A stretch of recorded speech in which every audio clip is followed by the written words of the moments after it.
دیکھیں گے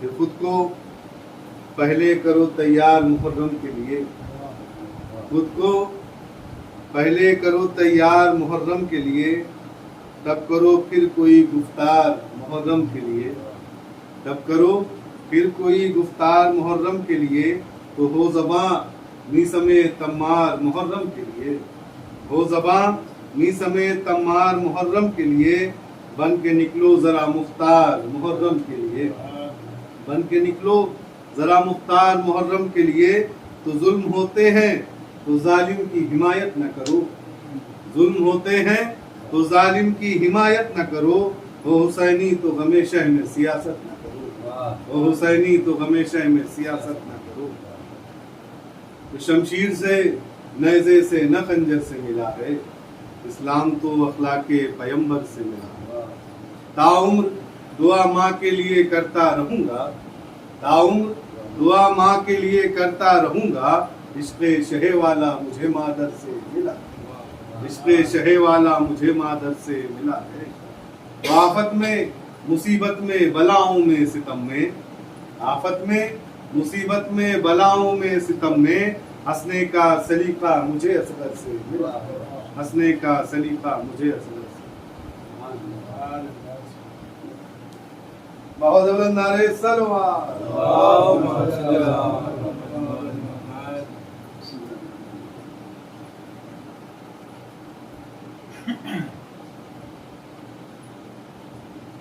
رحم اللہ من قرأ الفاتحہ۔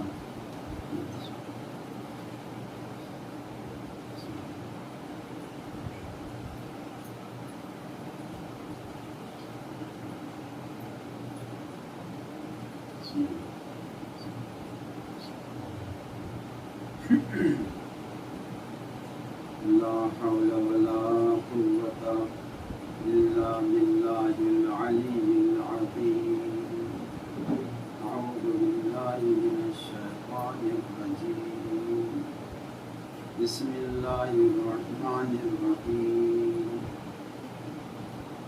الحمد لله الذي لم يتخذ صاحبة ولا ولدا ولم يكن له شريك في الملك ولم يكن له ولي من الذل وكبره تكبيرا۔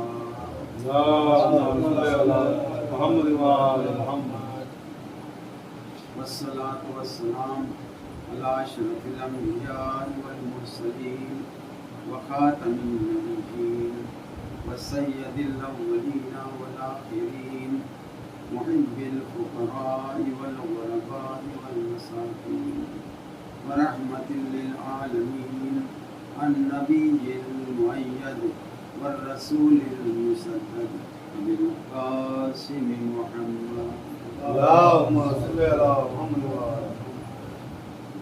وعلى أهل بيته الطيبين الطاهرين المعصومين المظلومين، ولعنة الله على أعدائه من الآن إلى قيام يوم الدين، أما بعد، فقد قال الإمام الصادق عليه الصلاة والسلام: السلام عليك أيها العبد الصالح المطيع لله ولرسوله والأمير المؤمنين والحسن والحسين وصلى الله عليه وسلم۔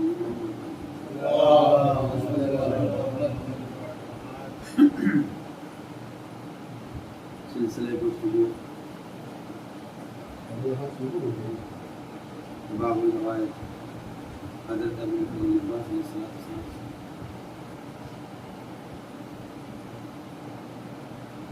حضرت عباس علیہ السلام کی عظمت کے سلسلے میں،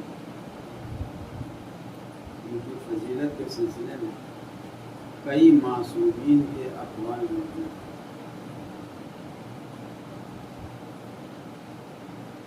کل مختصراً فضیلت بیان ہوئی تھی۔ حضرت عباس علیہ السلام ذات گرامی وہ ہے، ان کی شان یہ ہے، ان کی عظمت یہ ہے، ان کی فداکاری ایسی ہے کہ معصومین ان کو سلام کرتے ہیں۔ جس کو معصوم سلام کرے، ہم آپ معصومین کو سلام کرتے ہیں، زیارت نامہ پڑھتے ہیں تو معصومین کو سلام کرتے ہیں۔ پتہ نہیں ہمارا سلام اس لائق ہے کہ بارگاہ امام میں پہنچ جائے یا نہ پہنچے، کچھ پتہ نہیں ہے، اس لیے کہ ہم اگر اخلاص کے ساتھ اور نیک اعمال کے ساتھ، اعمال صالح کے ساتھ اگر ہم امام کو سلام بھیجیں گے تو سلام ہمارا ان کی بارگاہ میں پہنچے گا۔ لیکن ہمارے اندر اگر بے دینی پائی جا رہی ہو اور واجبات ترک ہو رہے ہوں، حرام کام انجام پا رہے ہوں، تو ایسا سلام بارگاہ خداوندی میں پہنچ نہیں سکتا، بارگاہ امام میں پہنچ نہیں سکتا۔ امام ایسے کے سلام کو قبول نہیں کریں گے کہ جو امام کی اطاعت نہ کرتا ہو، امام کے حکم پر عمل نہ کرتا ہو۔ تو عزیزان گرامی، لیکن جس کو معصوم عبد صالح کی سند دے دیں، جس کو معصوم سلام بھیجیں، سلام کریں، جس کو پر اور رحمت کے لیے دعا کریں کہ اللہ ان کو پر رحمت نازل کرے، اپنی برکتیں نازل کرے، تو کتنا باعظیم شخص ہوگا۔ ایک صلوات دی محمد۔ اور چھٹے امام نے زیارت نامے میں آپ کی فضیلت کو بیان کیا ہے کہ آپ کیا تھے۔ آپ عبد صالح ہیں، اللہ کی اطاعت کرنے والے ہیں، آپ نے اس کے رسول کی اطاعت کی ہے، اور امیر المومنین علیہ السلام کی، امام حسن کی، امام حسین کی، جو بھی آپ کے زمانے میں امام رہے تھے، انہوں معصومین آپ کے زمانے میں امام وقت تھے زمانے کے لحاظ سے، تو آپ نے ہر امام کی اس کے زمانے میں اطاعت کی، فرما برداری کی ہے۔ اسی لیے زیارت نامے میں امام نے سند دے دی کہ دیکھو اگر حضرت عباس کو نہیں پہچانتے تو پہچان لو، یہ تھے کیا، یہ اللہ کے اطاعت گزار بندے تھے، یہ عبد صالح تھے، یہ وہ ہیں کہ جنہوں نے اپنے امام کی اطاعت کی ہے، ان کی پیروی کی ہے، ان کی اتباع کی ہے۔ عزیزان گرامی، یہ اتباع کا مطلب یہ نہیں ہے کبھی کی اور کبھی نہیں کی۔ امام جس کی اتباع کرنے کی سند دے دے، یہ مطیع و فرما بردار معصومین ہیں، امام کے اپنے زمانے کے امام کی اتباع کی، پیروی کی، اس کا مطلب یہ ہے کہ یہ ہر لمحہ کسی لمحہ میں غافل نہیں تھے، ہر لمحہ امام کی اطاعت کرتے تھے، ہر لمحہ امام کی اتباع کرتے تھے۔ جب بھی ضرورت پڑی ہے امام کی اتباع کی، جب بھی کوئی عمل انجام دیا تو امام کی اطاعت میں انجام دیا، امام کی اتباع میں انجام دیا ہے۔ صلوات محمد ورنہ اگر کوئی کبھی اتباع کرے، کبھی اتباع نہیں کرے، تو اس کو مطیع و فرما بردار نہیں کر سکتے، اس لیے کہ کبھی نافرمانی کر رہا ہے، کبھی حکم پر بجا۔ مثلا کوئی انسان کبھی نماز پڑھتا ہے اور کبھی چھوڑ دیتا ہے، جب دل چاہ پڑھ لی اور جب دل چاہ چھوڑ دی، تو کیا واقعی نمازی ہے وہ؟ نمازی اصل میں وہی ہے جو مستقل 5 وقت کی نماز پڑھتا ہو، اپنے دل کے اعتبار سے عبادت نہ کرتا ہو، بلکہ حکم پروردگار کو سمجھ کے مستقل نماز پڑھتا ہو، 5 وقت کی نماز پڑھتا ہو، کبھی نماز کو ترک نہ کرتا ہو اور نماز کی اہمیت سمجھ کے نماز پڑھتا ہو۔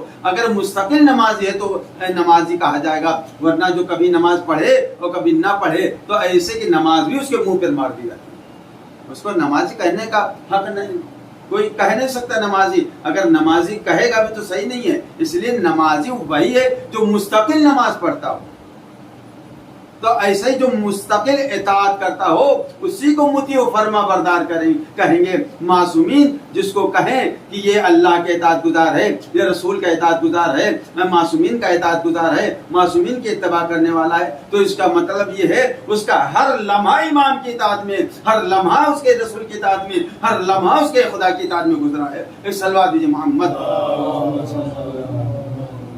یہ کیوں؟ یہ اس لیے کہ تربیت اچھی ہے، اور تربیت سب سے زیادہ ماں کی آغوش سے ملتی ہے۔ اب جناب عباس علیہ السلام کی شخصیت کو اگر سمجھنا ہے تو ان کی ماں کو دیکھیے، ماں کیسی تھی۔ ماں نے اگر ایسی تربیت نہ کی ہوتی تو آج جناب عباس کی عظمت کہاں ہوتی؟ دوسری بھی اولادیں تھیں، مگر جناب عباس نے جو امام اور رسول اور اللہ کی اطاعت کر کے اپنے کو اس درجے تک پہنچا دیا کہ معصومین ان کی مدح کرتے ہوئے نظر آتے ہیں۔ خود امام حسین علیہ السلام جب شب عاشور عمر سعد کے پاس بھیج رہے تھے، کیا جملہ کہا ہے، کہا کہ میری جان تم پر فدا ہو جائے میرے بھائی۔ جناب عباس سے کہا کہ یہ میرے بھائی تم پر میری جان فدا ہو جائے، میں تم پر قربان ہو جاؤں، میری جان قربان ہو جائے۔ جاؤ عمر سعد کے پاس اور جاؤ کہو تم یہاں کس لیے آئے ہو، ہم کو کیوں قتل کرنے کے لیے، وجہ کیا ہے؟ تو عزیزان گرامی، تو ایک شب کی مہلت کہ ہم تاکہ عبادت کر سکیں۔ تو امام حسین امام وقت جناب عباس سے کہہ رہے ہیں میری جان قربان ہو جائے تمہارے اوپر، یہ معمولی بات نہیں ہے۔ خود جناب عباس علیہ السلام اتنی عظمت کیسے حاصل ہوئی؟ ماں کی تربیت دیکھیے۔ امیر کائنات کی جب زوجیت میں جناب ام البنین آئی ہیں، جبکہ معمولی گھر کی نہیں تھی، ایک بڑے خاندان کی تھی، شجاع خاندان کی تھی، اور شجاع کی جو دنیا کا سب سے بڑا شجاع بہادر امیر المومنین علیہ السلام ان کی زوجیت میں آئی، اور جس کا خود خاندان مشہور ہو، بہترین خاندانی کلاب تھا، اس لیے امیر المومنین نے وہاں شادی کی۔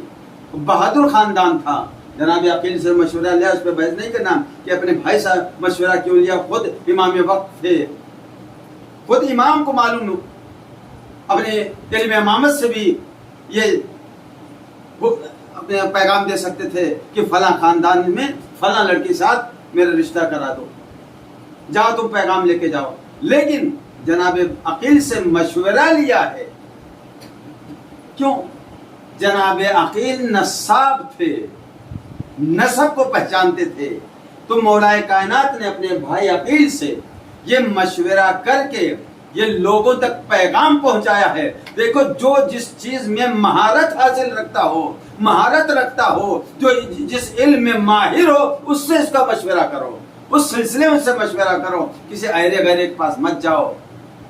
اگر کسی ڈاکٹر سے دوا لینا ہے، کوئی خاص مرض ہے، تو اس کا اسپیشلسٹ دیکھو، ایک معمولی ڈاکٹر کے پاس مت جاؤ، وہ نہیں صحیح تشخیص دے سکتا کہ اس بیماری کیا ہے، اس کا علاج کیسے ہو جائے گا۔ اسپیشلسٹ جو ہوگا، جو ماہر ہوگا اس میں، جس نے تخصص کیا ہوگا، ایسے کسی انجینئرنگ کے سلسلے میں کسی انجینئر سے مشورہ لینا چاہیے، تاکہ مثلا مکان بنانا ہے تو مکان، ہر ایک مکان بنانے کے لیے ہر ایک سے مشورہ نہیں لیا جاتا، بلکہ جو اس کا انجینئر وہ صحیح رائے مشورہ دے گا۔ تو عزیزان گرامی، امام نے، مولا کائنات نے اپنے بھائی عقیل سے مشورہ لے کے یہ بتایا، لوگوں تک پیغام پہنچایا کہ دیکھو، جس کے پاس جو علم ہو، جو جس چیز میں ماہر ہو، مہارت رکھتا ہو، اس چیز میں اس سے مشورہ لو، تاکہ گمراہ نہ ہو۔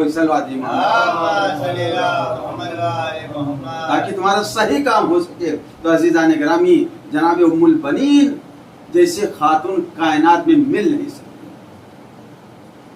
پوری کائنات میں اگر ڈھونڈا جائے کوئی مل نہیں سکتی، اس لیے کہ جو اتنے بڑے خاندان کی ہو، شجاع بہادر خاندان کی ہو، اور وہ زوجیت میں کس کی آ رہی ہے؟ امام وقت کی، اور جو خود نمائندے پروردگار ہے، اور خود اتنی جنگیں لڑ چکا ہے، ہر جنگ کا فاتح امیر المومنین، کیا جناب ام البنین کو معلوم نہیں تھا؟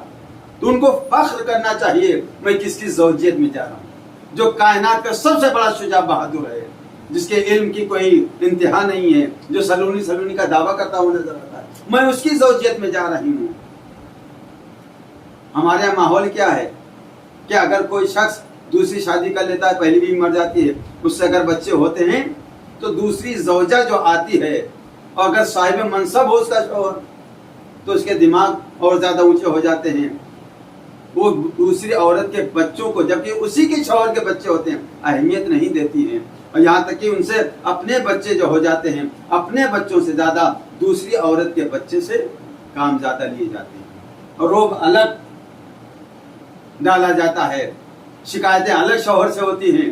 لیکن یہاں الٹا مسئلہ ہے کہ جناب ام البنین دلہن بن کے آ رہی مولا کائنات، یہ نہیں، اس انداز میں نہیں میں بڑے گھر کی ہوں، بڑے شجاع بہادر گھرانے کی ہوں، امیر کائنات کی زوجیت میں آئی ہوں، لہذا کوئی بھی ہو، کسی کے بچے ہوں، فخر کرتی ہوئی نظر آتی نہیں۔ جس دن دلہن بن کے آئی، پہلے دن دلہن بن کے جب آئی ہیں، امام حسن امام حسین بیمار، جو عورت دلہن بن کے آ رہی ہو وہ کسی کی پرواہ کرے گی؟ وہ تو اپنی دلہن بن کے آئی شوہر کے یہاں، پہلی دفعہ آئی ہے، وہ تو چپ چاپ الگ بیٹھے گی، دلہن بن کے بیٹھے گی۔ لیکن یہاں معاملہ الٹا ہے، جب جناب ام البنین کو پتا چلا ہے، گھر میں داخل ہوئی ہیں کہ شہزادی کونین کے بچے حسن حسین بیمار ہیں، تو دلہن کی حالت میں لباس دلہن پہنے ہوئی تھی، سرہانے آ کے بیٹھ گئی، امام حسن امام حسین کے سرہانے کے بیٹھ گئی اور ان کی تیمارداری میں مشغول ہو گئی۔ کوئی ہے کائنات میں ایسی دلہن کہ جو پہلے ہی دن لباس دلہن پہن کر رخصت ہو کر آئی ہو اور دوسری ماں کے بچوں کا اس طرح خیال کرے؟ ام البنین جیسی کوئی خاتون مل نہیں سکتی۔ ام البنین سلام اللہ علیہا آئی ہیں اور امام دلہن بنی ہوئی ہیں، لیکن امام حسن امام حسین کی تیمارداری کرنے مشغول ہو گئی۔ اتنا خیال ہے کہ میں علی کی زوجیت میں آئی ہوں، حسن حسین زینب ام کلثوم یہ فاطمہ الزہرا سلام علیہ کے بچے ہیں۔ جناب ام البنین کا اصل نام فاطمہ ہے، اور خاندان کے اعتبار سے کلابیہ لگا جاتا ہے، فاطمہ کلابیہ، کلاب ان کا خاندان ہے، فاطمہ کلابی، ان کا نام بھی فاطمہ ہے۔ دیکھیے کون اتنا خیال کرے گا، کون خاتون ایسی ہوگی کہ اتنا خیال کرے گی، دوسرے بچوں کا اتنا خیال کرے گی۔ امام حسن امام حسین کی ماں کا نام فاطمہ اور ام البنین کا نام فاطمہ۔ جناب ام البنین کیا کہتی ہیں امیر المومنین سے؟ اے امیر المومنین، اے ابو الحسن، آپ مجھے فاطمہ کہہ کے نہ پکاریے گا، اس لیے حسن حسین کی ماں کا نام فاطمہ ہے۔ اگر آپ میرا نام فاطمہ کہہ کے پکاریں گے تو ان بچوں کو اپنی ماں یاد آ جائے گی، اپنی ماں کی جدائی، اپنی ماں کا وہ غم یاد کریں گے، ماں کے اوپر جو ظلم ہوا تھا اور ماں کی جدائی کو یاد کریں گے، یہ بچوں کو زیادہ احساس ہوگا۔ لیکن اگر میرا نام فاطمہ نہیں لیں گے، مجھے فاطمہ کے نام سے نہیں پکاریں گے، اگر ام البنین کے نام سے پکاریں گے اور میرا فاطمہ نام نہیں لیں گے، تو بچوں کو اپنی ماں کا زیادہ احساس نہیں، کم احساس ہوگا، زیادہ احساس کیوں؟ نام سنتے ہی احساس زیادہ ہو جاتا ہے۔ نام جیسے کہ کوئی مر گیا ہو کسی کے ہاں، اس کی نشانیاں اگر سامنے رکھی ہوں تو مرحوم کی نشانیوں کو دیکھ کر اس کی یاد تازہ ہو جاتی ہے۔ تو عزیزان گرامی، حسن حسین جیسی ماں کس کی ہو سکتی ہے کہ جس کی ماں ایسی ہو اور جس کو پر اتنا ظلم ہو اور اس کے ماں کا نام لیا جائے تو کیسے نہیں احساس کریں گے؟ جناب ام البنین کو اتنا احساس تھا کہ حسن حسین کے سامنے میرا نام اصلی نہ لیا جائے، بلکہ امیر المومنین سے کہا مجھے ام البنین کہہ کے پکاریے گا۔ عزیزان گرامی، جو خاتون ایسی ہو وہ اپنے بچوں کی تربیت کیسے کرے گی؟ کیسی تربیت کرے گی؟ یہی وجہ ہے کہ جناب ام البنین نے اپنے بچوں کو جو تربیت کی ہے اس انداز سے کی ہے کہ حسن حسین ولو پدری بھائی ہیں لیکن ان کو آقا سمجھنا، اس لیے کہ ہونے والے آئندہ کے امام ہیں، یہ امیر المومنین کے بعد یہ حسن امام ہوں گے، امام حسین امام ہوں گے، یہ امام یہ شہزادی کون فاطمہ زہرا کے لخت جگر ہیں، ان کی کہاں عظمت اور کہاں تم اپنے بچوں کو کبھی ترجیح نہیں دی شہزادی کونین کے اولاد کے اوپر، ہمیشہ حسن حسین کو اپنی اولاد پر ترجیح دی کہ کہاں ان کی عظمت اور کہاں میری اولاد۔ یہ کون خاتون کر سکتی ہے؟ یہ صرف ام البنین تھی جو اپنے بچوں پر شہزادی کونین کے بچوں کو ترجیح دیا کرتی تھی، ہمیشہ ان کو اپنے بچوں کو غلام سمجھا کہ کبھی بھائی سمجھ کے مت رہنا اور ان کے ساتھ اس طرح نہ رہنا کہ یہ ہمارے بھائی، بلکہ اپنے کو ان کا غلام سمجھو۔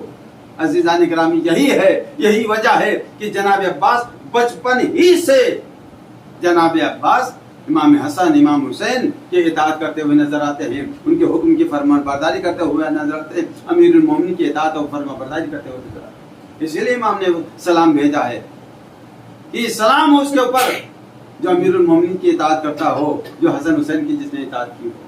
تو عزیزان گرامی، یہ ماں کی ایسی تربیت اگر ہماری بھی ایسی تربیت ہو، صحیح تربیت ہو، تو آج ہم حسینی کے ساتھ ساتھ حسینی بننے کے ساتھ ساتھ اصل حسینی نہیں ہے، جس طرح سے ہم کو حسینی ہونا چاہیے ہم اس طرح حسینی نہیں ہے۔ کیوں؟ اس لیے کہ ہمارے اندر حسینیت نہیں ہے، ہم اپنے امام کے اللہ کی اطاعت نہیں کرتے، اس طرح رسول کی اطاعت نہیں کرتے، معصومین کی اطاعت نہیں کرتے۔ اگر ہم معصومین کی صحیح طریقے اطاعت کریں، ان کی اتباع کریں تو حسینی واقعی ہیں، ورنہ نام کے حسینی۔ اگر ایسا نہیں تو پھر گمراہی کیوں اپنی قوم میں پھیلی؟ ممبروں سے اتنی تبلیغ ہو رہی ہے، اثر کیوں نہیں ہو رہا؟ اس لیے ہم دنیا کو ترجیح دے رہے ہیں، دین کو ترجیح نہیں دیتے۔ اگر ہم دین کو ترجیح دیں اور دنیا کو بقدر ضرورت استعمال کریں، دنیا کو آخرت کے استعمال کریں، تو ہم یہاں بھی کامیاب ہو جائیں گے، وہاں بھی کامیابی ہوگی۔ صلوات محمد۔ عزیزان گرامی، جناب عباس علیہ السلام کا لقب باب الحوائج بھی کل میں نے عرض کیا تھا کہ لقب باب الحوائج ہے۔ یہ لقب ہر ایک کو نہیں ملتا کہ جس کے در پر حاجتیں پوری ہوتی ہوں۔ یہ تو وہ ہیں کہ ان کے در پر جائیے تب بھی حاجتیں پوری ہوں گی، اور اللہ نے ان کو ایسی قدرت دی ہے، اگر ہم ان کے اصل دروازے پر نہیں جا سکتے، اصل ڈیوڑی پر نہیں جا سکتے، تو ہم دور سے اگر بلائیں گے تو یہ ہماری مدد کرنے کے لیے آ جاتے ہیں۔ اللہ نے ان کو ایسی قدرت دی ہے۔ صرف یہ نہیں کہ ان کے دروازے پر جائیں، ان کے حرم میں جائیں، ان کی چوکھٹ پر جائیں، تبھی دعا قبول ہوگی، تبھی ہماری ضرورت پوری کریں گے، تبھی ہماری مرادوں کو پورا کریں گے، تبھی ہماری پریشانی کو دور کریں۔ نہیں، اگر صدق دل سے، سچے دل سے ہم دور سے بھی پکاریں، یہ ہماری مدد کے لیے آ جاتے ہیں۔ ایسے بہت سے واقعات ہیں۔ خود جناب معصومین کو تو چھوڑیے، معصومین کا مرتبہ اور زیادہ ہے۔ جناب عباس جن کو باب الحوائج کا لقب ملا ہے، یہ بھی جہاں ان کو پکارا گیا، جس نے سچے دل سے پکارا، یہ پہنچے، مدد کی ہے۔ کیسی مدد کی ہے، لیکن پکارنے کا انداز ہونا چاہیے۔ کس طرح ہم پکاریں، کس ضرورت پر ہم پکاریں۔ عزیزان گرامی، ایک عباس آباد نام کا علاقہ ہے، گاؤں ہے، عباس آباد ہند، ایک ہند شاید عراق میں کہیں پایا جاتا ہے۔ اب یہ نہیں معلوم عباس آباد ظاہراً جو واقعے سے پتہ چلتا ہے عباس آباد ہند یہاں کا نہیں ہے، کہیں عراق وغیرہ کے علاقے میں کہیں ایک جگہ ہے عباس آباد۔ وہاں کا واقعہ ہے کہ کیونکہ شبی خانی جو ہوتی ہے، شبی خانی کہتے ہیں اس کو، کہ رجس خانی، رجس جو بھی شہید جاتا تھا، جناب علی اکبر، جناب قاسمی نام پہ، یہ بھی جو بھی شہید جاتا تھا مقتل میں دشمنوں کے مقابلے میں رجز پڑھتا تھا۔ یہ رجز پڑھنے کو وہاں ایران میں، عراق میں شبی خانی کہتے ہیں، کہ شبی خانی ان کی شبی پڑھی جائے، یعنی رجز پڑھے جائیں۔ تو ایران میں آج بھی، عراق میں جناب ایک خوبصورت نوجوان بچے، 12-13 سال بچے کو لایا جاتا ہے، سبز لباس میں جناب قاسم کے رجز پڑھوائے جاتے ہیں۔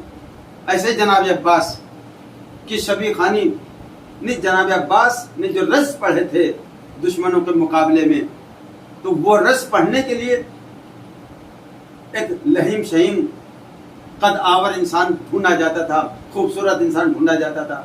تو عباس آباد میں ایک جوان ملا کہ جناب عباس کے رجز خوانی کرے۔ منظر عام پر ان کے رجز پڑھے کہ جناب عباس نے رجز کس طرح پڑھا تھا۔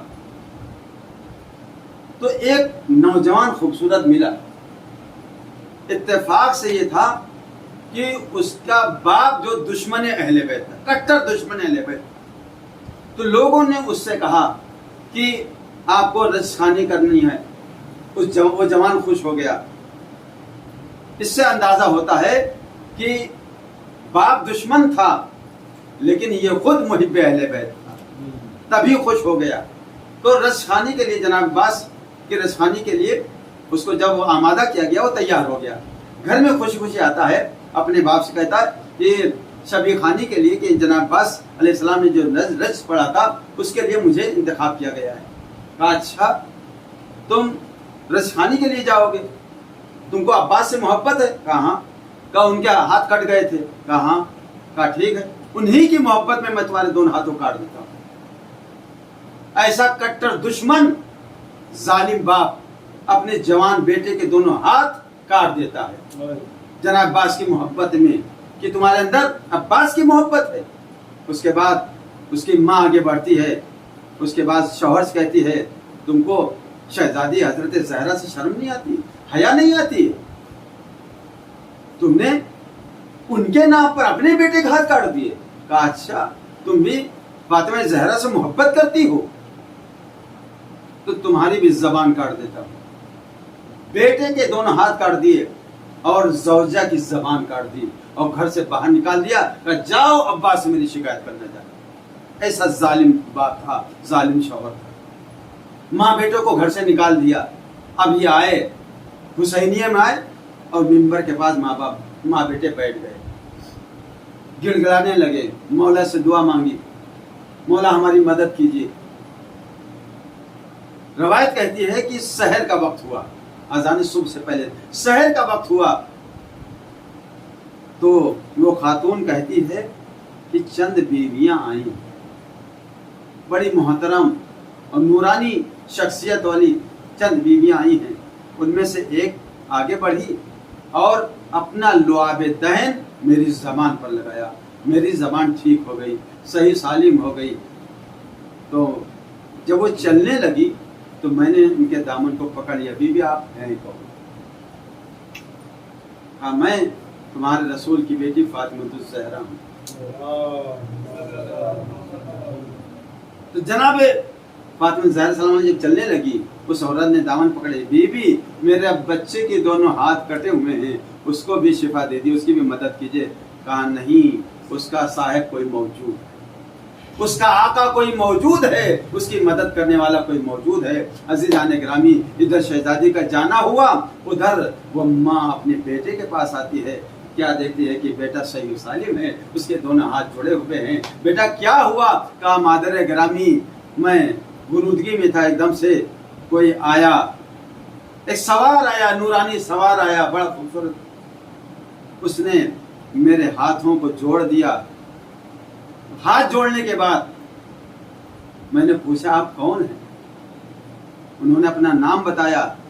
میں نے ہاتھ ملانا چاہا کہ آپ مجھ سے میں آپ سے ہاتھ ملانا چاہتا، آپ کا ہاتھ دینا چاہا۔ انہوں نے کہا کہ میں اپنے ہاتھ کیسے دے سکتا ہوں جس کے ہاتھ کٹ گئے ہوں۔ عزاداران امام جناب عباس علیہ السلام باب الحوائج اسی لیے ہے، ان کے در پر بھی جائیے تب بھی آپ کی دعائیں قبول کریں گے، تب بھی آپ کی ضرورت اور پریشانی دور کریں گے، اور جہاں بلائیے دل سے اگر بلائیے آپ کی ضرورت کو پورے کرنے کے لیے۔ باب الحوائج ایسے نہیں ہے، یہ مرتبہ ہر ایک کو نہیں ملتا جو جناب عباس علیہ السلام کو ملا ہے، کہ باب الحوائج کا لقب ہے۔ عزیزان گرامی، اللہ نے ایسی قدرت دی کہ جہاں دل چاہے۔ عزیزان گرامی، یہی سے ایک شہید کی عظمت کو پتہ چلتا ہے۔ شہید مرتا نہیں ہے، شہید ہمیشہ زندہ رہتا ہے۔ اگر زندہ نہیں ہوتا تو جگہ جگہ دوسروں کی مدد کیوں کرتا ہے؟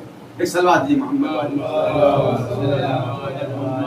عزیزان گرامی، جناب عباس علیہ السلام کہ علم کا اندازہ کیجئے، کوئی نہیں سمجھتا ہے کہ جناب عباس کتنے بڑے عالم تھے، بہت بڑے فقیہ تھے، بہت بڑے عالم تھے۔ عزیزان گرامی، جو آغوش امامت میں پل رہا ہو، 3 معصوم اس کی تربیت کر رہے ہوں۔ عزیزان گرامی، جناب عباس جب ولادت ہوئی ہے، امام حسن تقریباً 23 سال کے تھے، امام حسین تقریباً 22 سال کے تھے، تو ادھر باپ امام ہے، ادھر ہونے والے دونوں بھائی امام ہیں۔ عزیزان گرامی، 2-3 معصوموں کی آغوش میں جو تربیت پائے وہ کتنا بڑا عالم ہے۔ جب گھر کی جھاڑو لگانے والی، گھر کے برتن دھونے والی، گھر کی صفائی کرنے والی، جب گھر کی نوکرانی کنیز فضا اتنی عالمہ ہو جائے کہ قرآن کی زبان میں گفتگو کرنے لگے، تو جو عصمت کے آغوش میں پلا ہو اس کی عظمت کیا ہوگی، وہ کتنا بڑا عالم ہوگا۔ ایک صلوات دیجیے محمد علیہ۔